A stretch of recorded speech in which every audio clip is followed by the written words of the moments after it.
اگر مجھے کسی کے گھر جھاڑو پونچھا بھی کرنا پڑا تو میں کر لوں گی، مگر میں ان کو فوراً ٹوک دیتی کہ اماں میں یہ ہرگز برداشت نہیں کروں گی کہ میری ماں دوسرے لوگوں کے گھروں کا کوڑا اکٹھا کرے، اور اگر ضرورت پڑنے پہ میں مدد نہ کروں تو پھر کون کرے گا؟ ہم پہ جو مشکل وقت آیا تھا آخر وہ 6 مہینے بعد بدلنے لگا، کیونکہ ابا کی طبیعت کچھ سنبھل گئی اور جلد ہی انہیں ایک فیکٹری میں نوکری مل گئی۔ وہ نوکری تھی تو معمولی، مگر اس وقت وہ ہمارے لیے کسی نعمت سے کم نہیں تھی، کیونکہ دونوں بڑی بہنوں کی شادی کی عمر ہو گئی تھی۔ ابا چاہتے تھے کہ دونوں کو ایک ساتھ ہی گھر سے رخصت کر دیتے، اس لیے اماں نے دونوں بہنوں کے لیے ضرورت کا سامان اکٹھا کرنا شروع کر دیا اور میں نے ان کے لیے کپڑے بنانا شروع کر دیے۔ اس طرح سے میرے کام میں بھی بہتری آنے لگی اور میری بہنوں کا بھی بھلا ہونے لگا۔ اللہ کا شکر کہ ان دونوں کے رشتے بھی وقت پر اور اچھے مل گئے تھے۔ اماں اور ابا نے اپنی بساط سے بڑھ کے دونوں بڑی بہنوں کی شادی کے انتظامات کیے۔ گھر میں جو تھوڑے بہت پیسے جمع تھے وہ سب جہیز بنانے اور شادی کے انتظامات میں خرچ ہو گئے۔ میں نے دن رات کڑھائی کر کے کچھ کپڑوں پہ ہاتھ کی کاریگری کی تاکہ جہیز میں عزت کا کوئی سامان ہو۔ اماں نے بھی میری مدد کر کے اپنی طرف سے ہر ممکن کوشش کی کہ کچھ نہ کچھ کمائی ان دنوں زیادہ ہو جائے، مگر حقیقت یہ تھی کہ ہمارے وسائل بہت محدود تھے۔ شادی کے دن گھر میں رونق تو بہت تھی، مگر اماں کے چہرے کی تھکن اور ابا کی آنکھوں کی نمی کوئی نہ دیکھ سکا۔ وہ جانتے تھے کہ یہ سب کچھ انہوں نے اپنی ہمت سے کیا تھا، مگر ان کے بس میں اب کچھ نہیں رہا تھا۔ بڑی بہنوں کی رخصتی کے بعد گھر کی خاموشی مزید بڑھ گئی۔ اب گھر میں صرف میں، چھوٹی بہن، اماں اور ابا رہ گئے۔ شادیوں کے بعد قرض بھی باقی رہ گیا جو اماں نے اپنے کچھ رشتہ داروں سے لیا تھا، کیونکہ جہیز کے لیے اماں کو کچھ برتن اور سامان ادھار پہ لینا پڑا تھا۔ دکاندار ہر دوسرے دن دروازے پہ آ کے تقاضا کرنے لگے۔ ابا کی طرف کے رشتہ دار بھی ہم جیسے ہی عام سے گھروں کے لوگ تھے، اس لیے شادی کے لیے جتنا بھی قرض ملا وہ سارا اماں کے رشتہ داروں کی طرف کا ہی تھا۔ چھوٹی بہن اب بھی کھیلنے کے دنوں میں تھی، وہ اکثر گڑیوں کے ساتھ کھیلتی اور کبھی کبھی ضد کرتی کہ وہ بھی میرے ساتھ کام کرے گی، مگر میں اسے پیار سے سمجھاتی کہ نہیں ریشما، تم ابھی چھوٹی ہو، تمہیں پڑھنا چاہیے اور کھیلنا چاہیے۔ میں نہیں چاہتی کہ تم اتنی چھوٹی سی عمر میں ہی بڑی بڑی زمینداریوں میں پڑ جاؤ، اور نہ ہی میں چاہتی ہوں کہ میری طرح تم بھی اپنے بچپن کی ہنسی کھو دو۔ وہ جب معصومیت سے مجھ سے پوچھتی کہ ندا باجی آپ کھیلتی کیوں نہیں، تو تب میں اداسی سے مسکرا دیتی۔ آخر میں اس کو کیا جواب دیتی؟ میرے دل کے اندر ایک خلش تھی کہ کاش ریشما کو وہ سب کچھ نہ دیکھنا پڑے جو میں دیکھ رہی تھی۔ میں چاہتی تھی کہ کم از کم وہ پڑھ لکھ کے اپنے خواب پورے کرتی۔ ہمارے گاؤں کے لوگ بھی عجیب تھے، کچھ لوگ ہماری حالت پہ ترس کھا کے ہمدردی تو کرتے، مگر ساتھ ہی کچھ لوگ طنز بھی کرتے کہ باپ کا بوجھ بیٹی کے کندھوں پہ ہے۔ یہ جملے میرے دل کو چھید دیتے، مگر میں چپ چاپ رہتی کہ جواب دینے سے پیٹ نہیں بھرتا، جواب تو محنت سے دینا ہوتا ہے۔ اماں کبھی کبھی لوگوں کی باتیں سن کے ٹوٹنے لگتی۔ وہ کہتی نگدا، اگر تیرا باپ صحت مند ہوتا تو ہم یہ دن نہ دیکھ رہے ہوتے۔ میں ان کا ہاتھ تھام کے ان کو بھی حوصلہ دیتی کہ سب اللہ کی مرضی ہے، اگر ہم ہمت کریں گے تو اچھا وقت بھی آ جائے گا۔ مگر گاؤں میں ہر طرف طرح طرح کی باتیں ہونا شروع ہو گئیں۔ کچھ لوگ ہم پہ ترس کھانے لگے تو کچھ زبانیں زہر بن گئیں۔ وہ طنز کرتے کہہ رہے یہ مرد ہو کے بھی اپنی بیٹی کے پیسے کھاتا ہے، شرم نہیں آتی اس کو۔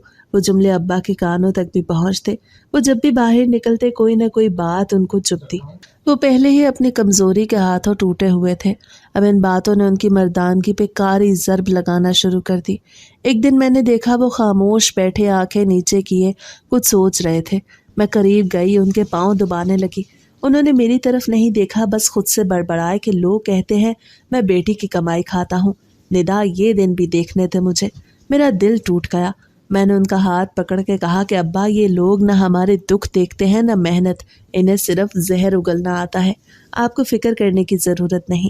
میں اپنی مرضی سے کماتی ہوں، یہ میرا فرض ہے، میرا حق ہے کہ میں اپنے ماں باپ کی خدمت کروں۔ میری محنت دیکھ کے ابا کو غصہ آنا بھی کم ہو گیا، کیونکہ پہلے تو وہ لوگوں کی باتوں کا غصہ اماں پہ اتارتے تھے، مگر جب ان کو احساس ہوا کہ لوگوں کو باتوں کے سوا کچھ نہیں آتا، کیونکہ لوگ تو کسی کو کسی بھی حال میں خوش نہیں رہنے دیتے، تب ابا کا دل بھی جیسے نرم پڑنے لگا۔